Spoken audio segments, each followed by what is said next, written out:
Today's lecture is about social classes and how each perspective defines and measures this social phenomena.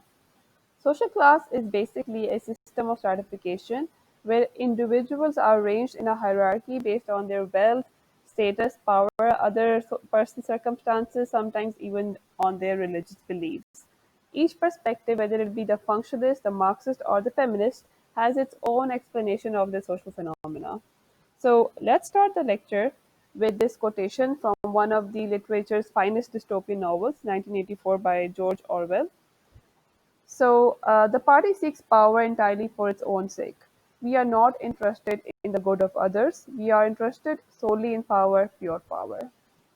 One way to understand this quote is to agree that individuals are only interested in seeking power and leadership positions for their own personal gains and interests, and not in order to help others. Having power means controlling people, and controlling people means controlling the entire society.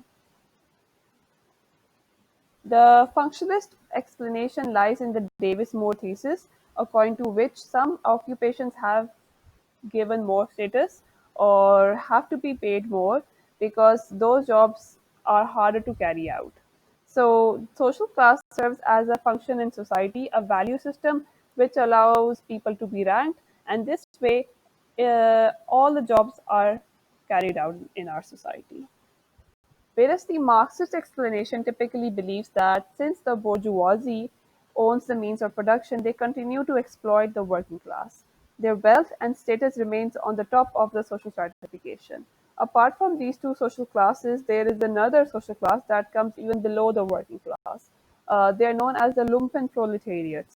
They are the riffraff of the society, such as the beggars, who depend on the working class for their own survival. Now, so according to Eric Olin Wright, he's another Marxist sociologist. There are three ways to control the economy of the society. These three dimensions make sure the rich remain the rich while the poor remain poor. Number one is to control the system of investments, basically the banking system. Number two, control the resources and control, and the number three is to control the labor power. And this is how the bourgeoisie was able to exploit the proletariats. So Max Weber was a critic who was able to find a connection between the economy and the culture. He explained social classes by giving the concept of the iron cage. So basically, if you are born in a capitalist society, you are born in an iron cage. This iron cage represents a slave mentality towards capitalism. The person can no longer imagine a life alternate to the capitalist system. He believed that there are more than two social classes: the upper class, the white collar class, the petite bourgeoisie, and the manual working class. And instead of a social revolution, there would be a social change. Every individual has a market position. You have a market position, and your market position is based on your personal circumstances. So, your social status is a product of your ascribed as well as your achieved status. Now, going back to Karl Marx, he said that your social status is based on your ascribed status. If you're born in the proletariats, you will remain poor for the rest of your life.